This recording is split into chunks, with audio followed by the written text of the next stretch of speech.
Russia ব্রাসেলসে missile হামলা চালালে পাল্টা হামলা চালিয়ে মস্কোকে মানচিত্র থেকে মুছে দেওয়া হবে বলে হুমকি দিয়েছে বেলজিয়াম। বেলজিয়ামের প্রতিরক্ষা মন্ত্রী থ্রিও ফ্রাঙ্কেন এই হুমকি দেন। একই সঙ্গে ইউরোপে ৬০০টি F-35 যুদ্ধ বিমান মোতায়েনের ঘোষণাও দিয়েছেন তিনি। সোমবার বেলজিয়ান দৈনিক ডি মর্গেনকে দেয়া এক সাক্ষাৎকারে ফ্রাঙ্কেন বলেন, যদি রুশ প্রেসিডেন্ট ভ্লাদিমির পুতিন ব্রাসেলসের দিকে ক্ষেপণাস্ত্র ছুড়ে আমরা মস্কোকে মানচিত্র থেকে মুছে ফেলব।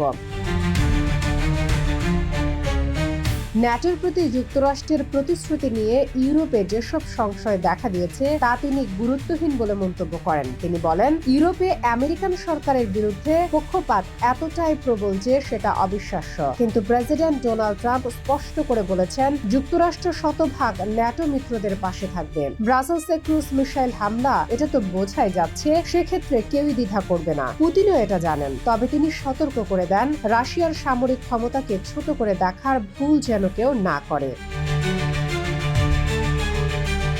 তার ভাষায়, রাশিয়া এখন তার সামরিক ক্ষমতা অনেক বাড়িয়েছে। তাদের যুদ্ধ অর্থনীতি এখন ন্যাটোর সব দেশ মিলে যত গোলাবারুদ তৈরি করে তার 4 গুণ উৎপাদন করছে। অথচ ইউরোপে এখনো কোনো কেন্দ্রীয় সামরিক কমান্ডো নেই। ফ্রাঙ্কেন বলেন, রাশিয়া ইউক্রেনের সমস্যায় পড়েছে কারণ তারা পুরো পশ্চিমা বিশ্বের বিপক্ষে লড়ছে। ইউক্রেনীয়রা আমাদের অস্ত্র, গোলাবারুদ এবং অর্থ দিয়ে যুদ্ধ চালাচ্ছে, নইলে অনেক আগেই তারা পরাজিত হতো।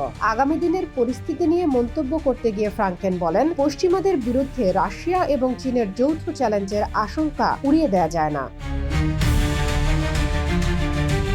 তিনি বলেন, চীন চায় ইউক্রেনের যুদ্ধ যতদিন সম্ভব চলুক, কারণ এতে পশ্চিমা বিশ্ব দুর্বল হবে। চীন বিপুল পরিমাণে রাশিয়ার কাঁচামাল কিনছে, অস্ত্র সরবরাহ করছে, আর রাশিয়ায় উত্তর কোরীয় সৈন্য পাঠানোকেও তারা ভালো চোখে দেখছেন। ফ্রাঙ্কেন আরো বলেন, রাশিয়ার নিকট ভবিষ্যতে ব্যালিস্টিক রাষ্ট্রগুলোতে বড় আক্রমণ করবে বলে মনে হয় না, কারণ সেগুলো ন্যাটোর সদস্য। খুব শীঘ্রই ইউরোপে ৬০০টি F-35 যুদ্ধ বিমান মোতায়েন হবে। রাশিয়ানরা এগুলোকে ভয় পায়, কারণ তাদের পক্ষে এগুলো শনাক্ত করা সম্ভব নয়। শামীমা আক্তার, বাংলা বাজার পত্রিকা ডিজিটাল।